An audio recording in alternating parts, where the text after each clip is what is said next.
राधा वल्लभ शेरीवंश। आज के इस वीडियो में हम जानेंगे कि क्या प्रसाद खाने से या चरणामृत पीने से हमारा मुख जूठा कहलाता है। क्या हम प्रसाद खाकर भी मंत्र जाप कर सकते हैं? आज हम इसी विषय में जानेंगे।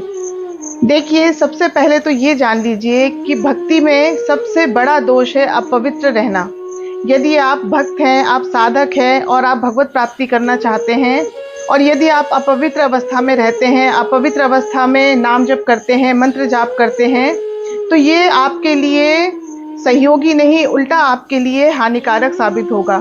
नाम जप हम हर अवस्था में कर सकते हैं, नाम जप करने में कोई दोष नहीं है, पर यदि हम मंत्र जाप करते हैं तो उसके लिए पूर्ण पवित्रता, शुद्धता की आवश्यकता होती है।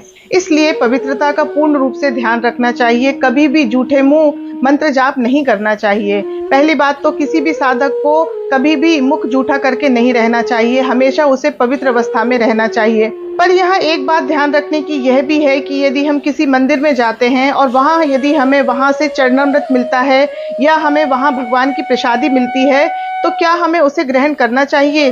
क्या हमारा मुख उससे जूठा होगा? तो इस विषय में हमारे महाप्रभु जी ने कहा है कि जो भगवान का प्रसाद होता है वो हमारे भगवान के, हमारे इष्ट के समतुल्य ही हमें समझना चाहिए। भगवान में और भगवान के प्रसाद में कोई भी भेद नहीं होता है। और ऐसा कहा जाता है कि जैसे ही प्रसादी हमारे हाथ में आती है वैसे ही हमें उसे ग्रहण करना चाहिए, नहीं तो प्रसाद का अपमान कहलाता है। इस तरह से प्रसाद का सम्मान अवश्य ही करना चाहिए। आपका चाहे व्रत हो या आप किसी भी मंदिर या किसी भी धार्मिक स्थान पर हो, वहाँ यदि आपको प्रसादी मिलती है तो प्रसाद खाने से और भगवान का चरणामृत पीने से कभी भी मुख अशुद्ध या जूठा नहीं कहलाता है।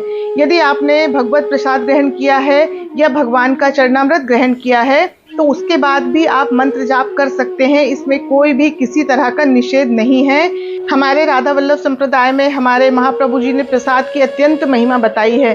इसलिए हम सभी को इस बात का ध्यान रखना चाहिए कि यदि हमारे हाथ में प्रसादी आती है तो हमें तुरंत तत्काल उसको ग्रहण करना चाहिए। प्रसाद खाने के बाद, चरणामृत पीने के बाद कभी भी आचमन की आवश्यकता नहीं रहती है।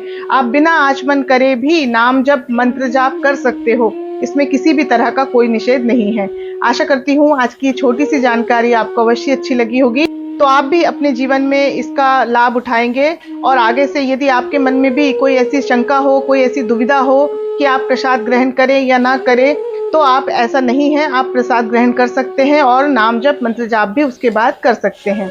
आशा करती हूँ आज की छोटी सी जानकारी आपको अवश्य अच्छी लगी होगी, तो अधिक से अधिक लोगों तक इसे शेयर करें और मेरे चैनल को लाइक करें, सब्सक्राइब करें और शेयर भी अवश्य करें।